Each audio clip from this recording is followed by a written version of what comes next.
انا دلوقتي في الازهر في حمام التلات، وحقيقي مبهوره من الكولكشن اللي انا شايفاه والاسعار اللي انا شايفاها. يعني مثلا اطقم مجات الشاي ده ب60 جنيه، كل اللي انتوا شايفينه ده ب60 جنيه، والطقم بيكون فيه 6 كوبايات. انا ما شفتش السعر ده عن نفسي من سنين، بجد حلو جدا. اي بنت بتتجهز يعني عايزاكي تسيبي اي حاجه في ايدك وتركزي معايا كويس جدا في الفيديو ده، وتنسي خالص خالص موضوع غلاء الاسعار ده. هتلاقي كل حاجه في المكان اللي انا فيه دلوقتي ده كنز لاي واحده حرفيا بتتجهز. هتلاقي كل حاجه انت عايزاها من الالف للياء، واسعار خطيره. اول حاجه لو انتوا جايين بعربيه مش بمواصلات، بتخشوا جراج وكاله الازهر، بتركنوا في الدور اللي هتلاقوه فاضي، وبعدين بتحفظوا الرقم بتاعكم اللازم عشان تعرفوا ترجعوا تاني.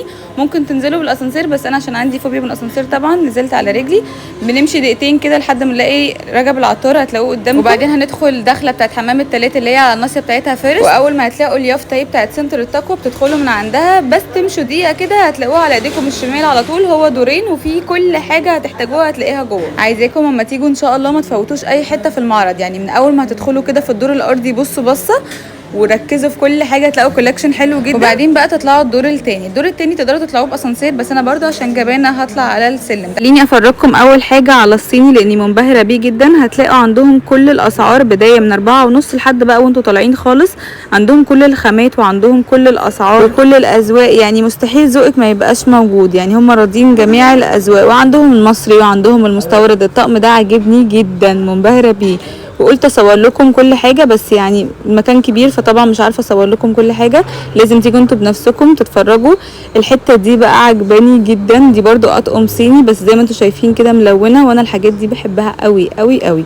الاطقم الصيني بجد خطير. كمان في تشكيله كبيره جدا جدا من الحلل، هتلاقوا كل الانواع تقريبا، وهتلاقوا الجرانيت، هتلاقوا حلل ضغط، هتلاقوا طاسات كتيره قوي بالوان مختلفه بانواع مختلفه. طبعا يا جماعه انا مش محتاجه اقول لكم على مايو، يعني اول ما شفت الحله دي دخلت جوه جوه جوه قلبي، اخدتها وجريت على طول. يعني انا بحلم بالبطايه دلوقتي جواها، شايفه البطه اصلا وهي جواها خلاص دي بقت بتاعتي. وهتلاقوا حلل سافلون، وهتلاقوا حلل كركماس باسعار كتير واحجام مختلفه. كمان لقيت اطقم حلل نيوفلام حلوه قوي، يعني تقريبا معظم الانواع اللي هتكونوا بتدوروا عليها هتلاقوها موجوده. بصوا انا طبعا هجيب الطقم ده فقلت افرجكم عليه. الطقم الجولد ده مجنني، طقم المعلق والشوك والسكين ده خطير، حطوه ديكور كده خطير، وفي نفس الوقت الجولد بتاعه لونه وهمي شيك قوي. وهتلاقوا اكبر تشكيله ممكن تشوفوها في حياتكم من المعالق والشوك والسكاكين، بجد كل الاشكال وكل الاذواق وكل الاسعار، كل حاجه هتلاقوها موجوده هناك. جولد، سيلفر، اسود، ازرق، احمر، ابيض، كل الالوان، حتى الاوكسيدي، بجد بجد كل حاجه هتلاقوها في الشوك والمعالق والسكاكين. مش عايزه اصدمكم بقى واقول لكم ان اللي انا بوريه لكم دلوقتي ده مش بوهيمي، ده الكوبي بتاعه،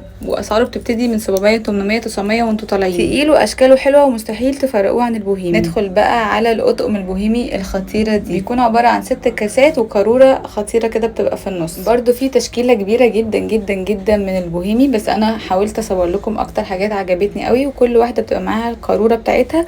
وبرده في اطقم كوبايات لوحدها، يعني لسه هوريها لكم اللي هي دي دلوقتي، بتكون اطقم كوبايات بس في بيبقى ميد ان ايطالي، في بيبقى صيني، يعني كل حاجه على حسب بقى ايه بتتعمل فين وسعرها ايه. كمان عندهم تشكيله كبيره جدا من الكريستالات، فازه، طبق فاكهه، بونبونيره اللي بنحط فيها الكحك، اللي بنحط فيها الجاتو. هتلاقوا اشكال كتيره جدا وكلها حلوه قوي، وهتلاقوا كمان ديكورات كريستال حلوه قوي. وبرده هتلاقوا عندهم كل حاجه، هتلاقوا عندهم الاصلي وهتلاقوا عندهم الكوبي، وهم بيقولوا لكم ايه الكوبي وايه الاصلي. وطبعا بيكون سعر الكوبي غير سعر الاوريجينال، بس انا عايزه اقول لكم على حاجه، التقليد مش باينه انه تقليد خالص. كمان بقى اتفاجئت بتشكيله كبيره جدا جدا جدا من اطباق العشاء، البورسلان خطيره شيك قوي، والوان كتير جدا، اذواق كتير جدا، واسعارها برده مختلفه حسب كل طقم. يعني طبعا المستورد بيكون بسعر والمصري بيكون بسعر وهكذا، بس فعلا لازم في طقم يكون عاجبكم، يعني كل الاذواق موجوده. انا دول اكتر 2 عجبوني، الابيض والاسود في الجولد دول. وبعدين بقى وانا بتفرج على اطقم الميلامين شدني قوي طقم خشب فوق كده شكله خطير، يعني ما يديش خالص ان هو طقم ميلامين، تحسوه طقم خشب كده خطير، عجبني قوي قوي. طبعا في تشكيله تانية من الميلامين، كمان عندهم تشكيله كبيره من الاطقم الاركوبال.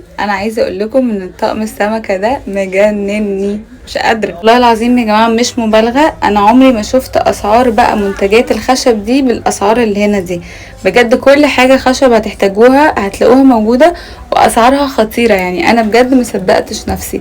انتوا عارفيني انا مجنونه الحاجات الخشب دي، تقريبا انا مطبخي مش هقول لكم نصه، اكتر من نصه حاجات خشب. هنا اسعارهم حلوه جدا جدا في الخشب. طبعا هو المكان كبير جدا جدا جدا وفيه كل حاجه ممكن تكونوا محتاجينها، وانا حاولت اصور لكم قد ما قدرت، بس انتوا برضو حاولوا ان انتوا تاخدوا بعضكم كده وتروحوا. انا كان من مدينه نصر ما اخدش مني الطريق 22 دقيقه صراحه. هو حتى لو بعيد عنكم الموضوع يستاهل ان انتوا تروحوا، لان الاسعار خطيره والكولكشن حلو جدا وراضي جميع الاذواق. وبرضو من ناحيه الاسعار هو راضي الجميع، يعني في حاجات رخيصه وفي حاجات متوسطه وفي حاجات غاليه، في حاجات مصري، في حاجات صيني، في حاجات مستورده، فكل حاجه على حسب هي منين وعلى حسب سعرها. وطقم التقديم ده برضو كان عاجبني جدا جدا. هتلاقوا كمان عنده تشكيله كبيره قوي برضو من السكاكين. يعني من الاخر كده اي حاجه هتيجي في بالكم هتلاقوها موجوده هناك في سنتر التقوى، لازم تروحوا. الحاجه عايزه اقول لكم عليها ان القسم اللي انا فيه ده قسم هدايا، يعني بعد ما تحاسبي على فاتورتك بتاخدي هديه. طبعا الهديه دي بتكون على حسب قيمه الفاتوره بتاعتك، هل هي كلاسيك ولا جولد ولا في اي بي. الكلاسيك لو فاتورتك عدت 10000، الجولد لو فاتورتك عدت 30000، والفي اي بي لو عدت 50000. بصوا يا جماعه، لو اي حد فيكم عايزني ابعت له لوكيشن انا عندي استعداد عادي جدا ابعتوا لي او اعملوا كومنت اي حاجه وهبعت لكم على طول اللوكيشن. لو عايزين تركنوا في الجراج هتعملوا الستبس اللي انا قلت لكم عليها، بس لو عايزين تيجوا بالعربيه او مواصلات او اوبر قدام المكان بالظبط يبقى امشوا على اللوكيشن اللي انا هبعته لكم ده، او هكتب لكم برده ارقامهم، كلموهم ممكن يبعتوا لكم حد لحد مكانكم في العتبه مثلا او في الازهر يعني، ويوصلكم لحد المكان عادي جدا. هم لذاذ قوي يعني هيساعدوكم. عايزه اقول لكم على حاجه مهمه جدا عشان ممكن تحصل لكم، ان انتوا لما تروحوا مثلا تسالوا اي حد عن مول التقوى او سنتر التقوى، يعني هيقول لكم احنا التقوى احنا التقوى احنا التقوى، فما تصدقوهمش. طبعا اللي انا نزلت لكم الفيديو بتاعه هو ده سنتر التقوى، غير كده ده مش سنتر التقوى. اي حد هناك بالنسبه له هو سنتر التقوى، فما تروحوش غير اللي هو هتلاقوا مكتوب عليه سنتر التقوى. وهحط لكم برده صورته اهو دلوقتي، صوره البوابه من بره، عشان هو ده اللي انا بكلمكم عليه واللي انا مسؤوله عن رايي فيه.